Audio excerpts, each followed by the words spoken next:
Friends ಏನು ಮಾಡಿರ್ತಾರೆ liner ಅಂತೇಳಿ ಮತ್ತೆ 200 ರೂಪಾಯಿ ತೊಗೊಂಡು ಮತ್ತೆ ಹೊಸ ಲೈನರ್ ಹಾಕಿರ್ತಾರೆ. ಇದೇನು ಹೋಗಿಲ್ರಿ. ಇದು 4mm ಹೊಸದಿದ್ದರೆ ಭೀ 4mm ಇರ್ತದೆ, ಹಳಿದಿದ್ದರೆ ಭೀ 4mm ಇರ್ತದೆ. ಇದು ಬ್ರೇಕು ಸೆಟ್ಟಿಂಗ್ ಭೀ ಕಂಪ್ಲೀಟ್ ಆಗ್ಯದ ರೀ. ಬಟ್ ಇದೇನು ಹೋಗಿಲ್ರಿ. ಇದಕ್ಕೆ ಕೆಲಸ ಮಾಡ್ಬೇಕು ಮತ್ತು ಯೂಸ್ ಆಗಬೇಕಾದ್ರೆ ಈ ಮಿಷಿನ್ ತೊಗೊಂಡು ಸ್ಟಾರ್ಟ್ ಆಗ್ಬೇಕು ರೀ.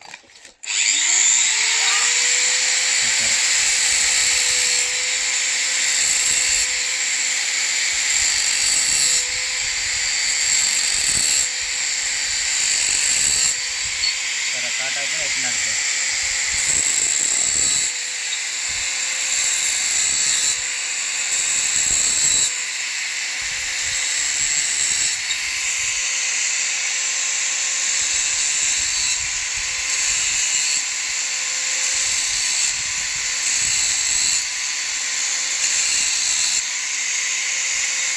ಗ್ರಿಪ್ ಇರ್ತಾರೆ ಈ ಥರ ಮಾಡಿದ್ರೆ ಗ್ರಿಪ್ ಇರ್ತಾರೆ. ಈ ಥರ ಗ್ರಿಪ್ ಇರ್ತಾರೆ. ಆಯ್ತು ಸೌದು ಹೋಗಲ್ರಿ, ಪೂರಾ ಲೈಫ್ ಲಾಂಗ್ ತಾನೇ ಇರ್ತವೆ ರೀ. ಮತ್ತು ಲಾಸ್ಟ್ ಇದು ಸೌದು ಹೋದ್ರೆ ಒಂದು ರೀ ಭಾರಿ ಗ್ರಿಪ್ ಇರ್ತಾರೆ. ಓಕೆ ಬಾಯ್.